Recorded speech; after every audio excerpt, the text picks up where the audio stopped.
திமுக லேட்டஸ்ட்டாக எடுத்த சர்வேல சென்னை சிட்டி அவங்கள்ட்ட இல்லை, கையை விட்டு போகுது. அதற்கு காரணமாக அமைப்பவர் விஜய். ஸ்பாய்லர் உங்கள் விஜய் ஸ்பாய்லர். ஸ்பாய்லர். அதனால் அந்த விஜயினால் அவர்களுக்கு பல தொகுதிகள் அடிபடுது. குறிப்பாக சென்னை கையை விட்டு போகுது. அதற்கு முக்கிய காரணகர்த்தாக விளங்குவது mister Sekar Babu and mayor Priya and மாசு. அதுக்கு வேற நமக்கு வர பாராட்டு தெரிவிச்சிருக்காங்களே, அது நம்ம பேசுனதுக்கு மனப்பாட மங்கைன்னு சொல்லி சொன்னதுக்கு பாராட்டுகள் அப்படின்னு சொல்லி எல்லாரும் கமெண்ட்ஸ்ல மனப்பாட மங்கை அந்த ஆண்டுக்கான சிறந்த மனப்பாட மங்கை நான் உங்களுக்கு பட்டம் கொடுத்துடலாம். சிறந்த கோவப்படுபவர் அப்படின்னு சேகர் பாபு கொடுக்கலாம். அதாவது ஆங்கிரி பேட், சிறந்த ஆங்கிரி பேட் அப்படின்னு கொடுத்துடலாம். இவர்கள் எல்லோரும் சேர்ந்து தான் சென்னைக்கு வந்து ஒரு பெரிய பூங்கொத்தா வாங்கி திமுக கொடுக்க போகிறாங்க. அதனால் அவர் இன்னைக்கு மாவட்ட செயலாளர்கள்கிட்ட ரிப்போர்ட் கேட்டிருக்காரு.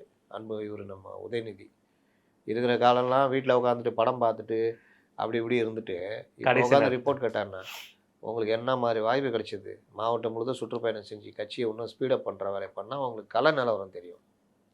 அதை விட்டுட்டு இவர்கள் சொல்கிறதெல்லாம் கேட்டுக்கிறது, இவங்க எழுதி கொடுக்குறதெல்லாம் படிக்கிறது. அப்பா தான் அப்படி இருக்காருன்னா நீங்களும் அப்படி இருந்தீங்கன்னா என்ன அப்போ உங்களுக்கு எப்படி உண்மையை சொல்லுவாங்க? இப்போ மாவட்ட செயல் மட்டும் என்ன ரிப்போர்ட்டை கொடுக்க போகிறான்? கண்டிப்பாக.